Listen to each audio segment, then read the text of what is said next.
안녕하세요. 번번한 북토파입니다. 구독과 좋아요, 알림 설정, 회원가입 부탁드리겠습니다. 9억 넘던 집값이 GTX 개통만 기다렸었는데 계속적으로 선반영이 되는 바람에 엄청나게 GTX가 개통되기 전까지 올랐었죠. 근데 막상 광역교통망이 쫙 펼쳐지는 현실적인 개통이 이루어졌어도 이거 오히려 집값이 더 꺾이는 현상이 일어나고 있습니다. 특별히 파주 운정 집값, GTX 호재 때문에 9억 넘던 집값이 4억대로 지금 뚝 떨어졌는데 개통 후에 오히려 하락하고 있다는 사실. 결국에 가서는 이렇게 교통 호재라는 것이 그냥 거품처럼 이미 선반영 다 되고 뽑아 먹을 사람들은 다 뽑아 먹고 빠져나가는 그런 어떤 썰물장이 형성이 되고 있다는 얘기죠. GTX A 노선 운정 중앙역에서 서울역 구간이 개통이 되면서 서울역까지 22분 주파가 가능해졌는데 이 기존에 1시간 반가량 걸리던 것과 비교하면 접근성이 크게 개선되지 않았습니까? 거의 서울 생활권이라고 말을 해도 될 정도인데 이런 계획안이 발표됐을 때만 해도 집값이 엄청나게 뛰었었죠. 근데 실질적으로 뚜껑을 열어보니까 계속적으로 하락이다. 인덕원 역시 마찬가지입니다. 인덕원도 서울 접근성이 좋은 경기도로 분류가 됐었는데 여기도 GTX에 웃었어요. 굉장히. 근데 막상 또 여기 이 가시화되는 어떤 느낌적 느낌이 들자마자 아파트 값이 계속적으로 지금 빠지고 있는 추세에 놓여 있습니다. 그만큼 지금 경기권 아파트 집값이 상당히 적색 신호를 보이고 있는 그런 어떤 분위기인데 인천을 비롯해서 수도권, 경기권 상승세를 조금 타지 않을까라는 어떤 반등의 기미도 보였었는데 지금 상당히 지금 하락 국면으로 가고 있다. 센트럴 자이가 인덕원에서 9평 13억 정도 했는데 이제 10억 선이 깨져버렸고요. 9억 6천 선에 지금 거래가 되고 있습니다. 이 정도도 굉장히 높은 거죠. 거의 절반 정도 떨어져야지 정상가가 나오지 않을까 라는 어떤 그런 생각도 해볼 수 있겠고요. 막상 또 여기 높은 고점에 진입하셨던 분들은 집값 이렇게 계속적으로 떨어지면 가슴이 철렁철렁 또 내려앉는 그런 어떤 느낌 분명히 가질 수밖에 없는 겁니다.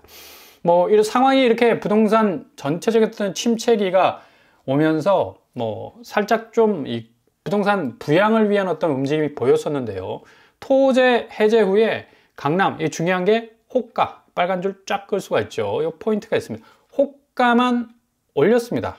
기대감만 지금 커져가고 있는 추세고 아무튼 실거래가에서는 전혀 영향을 받지 못하는 그런 어떤 글쎄라는 그런 단어가 나올 수밖에 없는 거죠. 실질적으로 지역별로 송파구 잠실동 32건, 강남구 삼성동 12건, 대치동, 청담동은 각각 12건, 10건, 총 66건밖에 실거래 그런 어떤 계약서를 썼다는 얘기고 비슷한 수준입니다. 거래가. 그리고 실질적인 매수세 증가는 나타나지 않았다는 게 그게 현실적인 입장이라고 볼 수가 있겠죠. 그러니까 호가를 지금 집주인들이 토제 풀렸으니까 집값이 상당 부분 치고 올라가겠구나 라는 어떤 생각이 기대감이 많았었는데 호가 너무 올렸어. 토제 해제 집값 급등 실질적인 집값이 아닌데도 불구하고 정부에서 또 강남 4구와 마용성에 대한 집중 점검에 나선다고 그렇게 말을 하고 있지 않습니까? 이렇게 되다 보니까 실질적인 어떤 거래 현황에서 실거래, 그래서 실질적으로 매수세는 고점에 물려있는 집값 전혀 잡을 생각이 없고요. 일단 무순이나 혹은 공공분양이나 또 경매를 통해서 어떻게 해서든 저비용으로 진입하는 게 가장 큰 비상구가 될 수밖에 없기 때문에 지금 계속적인 어떤 무순이 청약에 대한 어떤 관심도가 뜨거워질 수밖에 없습니다. 그래서 5월부터는 또 유주택자들이 새로운 집을 잡는 기회가 완전히 사라지게 되죠. 로또 청약 없어지게 됩니다. 결국 무주택자들 풀만 가동이 되는 그런 어떤 전유물이 될 가능성이 아주 높겠고요. 이렇게 되면 또 무주택자들에게는 굉장한 어떤 기회가 찾아올 가능성이 높습니다.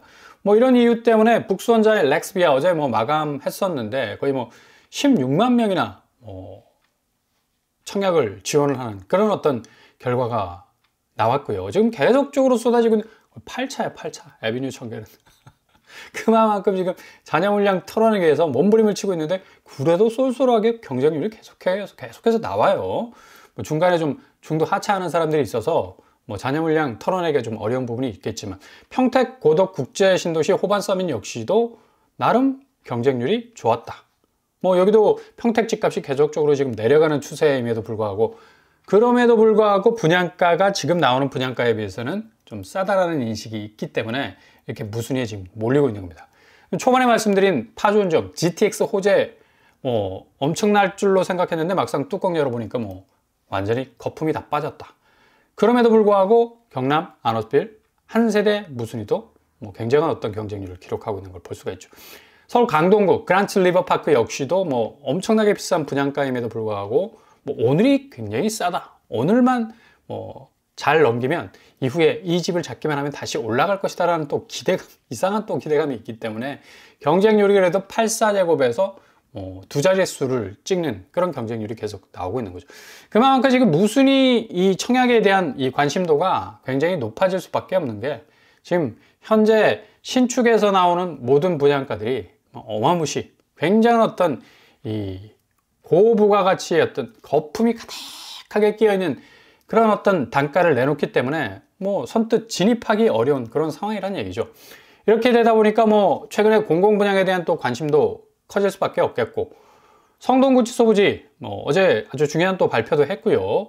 본격적으로 1월에 착공이 시작이 됐습니다. 여기 뭐 지지부진했던 어떤 그런 모습 다 접어버리고 계룡건설이 실질적으로 이제 시행을 맡게 됐고요. 뭐 설계 적격 심의 통과를 했고요. 2월 달에는 공모형 민간 투자 사업 계속적으로 확대해 나가는 그런 어떤 모습을 보여주고 있습니다. 여기 분양가가 나눔형, 그러니까 이익공유형이 이 물량이 또 풀리게 됩니다. 실질적인 어떤 공공분양은 뭐 거의 뭐 9억, 10억 되겠죠. 84제곱은 아마 10억 넘어갈 겁니다. 근데 나눔형으로 나오게 되면 5억대에 진입할 수 있는 손파권 아파트가 될 가능성 높겠고요. 뭐 1200세대 중에 한 2, 300세대 정도는 나올 것으로 추산이 됩니다. 그 정도로 뭐 틈새를 노릴 수 있는 그런 이 기회가 올 것으로 예상이 되고요. 그리고 무순위 집중 힐스테이트에서 또 세종에서 3억대 무순위를 내놓게 됩니다.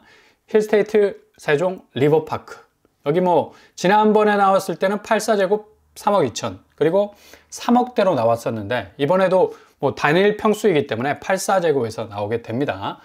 주변 시세는 매물이 9억까지 나와 있기 때문에 주변이 9억인데 분양가는 3억이다. 뭐 어느 정도 지금 세종의 매수세가 뚝 끊겨 있고 계속적으로 가격이 하락한다는 사실은 확실하게 인지를 하시고 접근을 하셔야 됩니다. 여기 한번 또 지켜볼 또 필요가 있겠고요.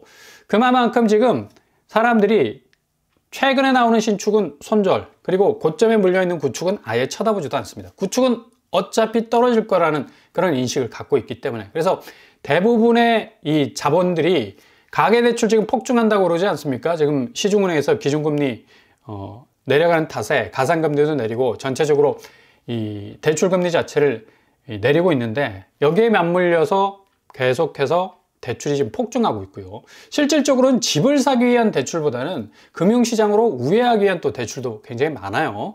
이 부분을 좀 간과해서는 안 되는 것이, 계속적으로 한 달 전보다 뭐 5조 원가량 치솟는 가계부채가 불어난다는 사실.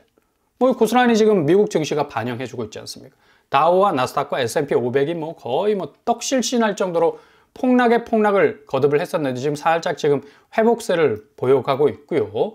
그리고 뭐 트럼프가 관세 부분을 엄청나게 지금 드라이브를 걸고 있지만 실질적으로는 관세가 유예되거나 또 일부분에서 철회가 될 수 있을 가능성이 높다라는 그런 소식이 터지면서 뭐 어제장은 상당히 반등하는 어떤 그런 분위기를 보여줬습니다. 그리고 PMI 지수도 53.5로 상승을 했고 예상보다 좀 호조하는 그런 어떤 분위기를 보였기 때문에 구매자 관리 지수가 뭐 어느 정도 높아진다는 건 그만큼 투자 심리가 회복이 된다는 얘기인데, 뭐 고용은 뭐 14만원에서 7만원으로 뚝 떨어지는 어떤 그런 모습을 보였지만 그래도 이 금융시장은 상당히 호재로 PMI 지수를 지목을 했고요. 그래서 다시 반등을 한 것 같습니다.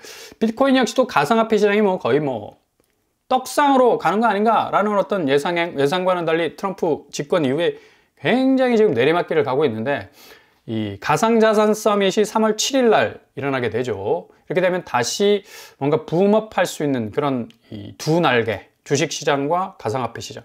어찌 보면 트럼프가 이걸 꼭 해결을 해야지 자신의 어떤 정치적인 어떤 입지가 더 강화가 될 수가 있는 거고요. 아무튼 부동산 자금의 유입과 유출이 차단된 상태에서 우회로를 찾는 돈줄기가 계속적으로 주식과 가상화폐 시장으로 빠져나간다.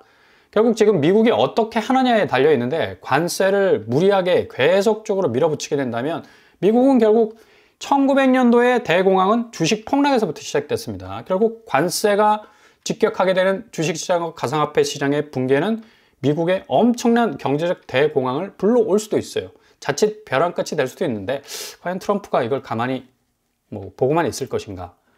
결국 한국에 대해서도 관세가 4배나 높다라는 어떤 트럼프의 볼멘소리도 나왔는데, 실질적으로는 FTA 관계이기 때문에 대미 평균 관세율은 0.79% 수준에 불과합니다. 거의 비등비등하게 가고 있는데, 이런 식으로 지금 관세 압박을 좀 계속적으로 주는 거죠. 뭔가 협상 카드를 좀 유리하게 끌어내기 위한 그런 제스처라고 보이는데, 아무튼 무주택자에게는 이 대외 변수, 미국의 대외 변수가 한국의 전통적 자산 시장의 그 올드한 가치들을 다 끌어내릴 수 있는 대조정기를 불러올 수 있는 충분한 어떤 분기점이 될 수가 있겠다. 그래서 절대적으로 불리한 게 아니라 유리한 대조정기가 지금 오고 있습니다. 그래서 조금 기대감을 가지시고 조금 더 인내하시면서 이 틈새를 노리신다면 확실히 손실을 줄일 수 있는 선택을 할 수가 있겠고요. 미국의 이 변수, 또 국내 침체 국면에 어떤 맞물려 돌아가는 이 경기 국면이 있기 때문에 결국 올드한 자산 시장의 가격표는 어차피 바뀔 수밖에 없습니다. 끌어내려질 수밖에 없다는 얘기예요. 그래서 저점의 진입문은 열릴 수밖에 없다는 사실 기억하셔야 된다는 얘기입니다. 결국에 가서는 지금 단기적 어떤 강남 3구의 이 집값 상승 견인력은 이건 그냥 쇠사슬이 뚝 끊어지게 됩니다. 결국 엄청난 힘으로 끌어올리려 했지만 이게 저점에서 이 저점의 중력이라는 이 끌어당기는 힘을 도저히 극복하지 못하기 때문에 한국 부동산 시장은 굉장한 전환점의 분수령을 맞이할 수밖에 없게 될 겁니다.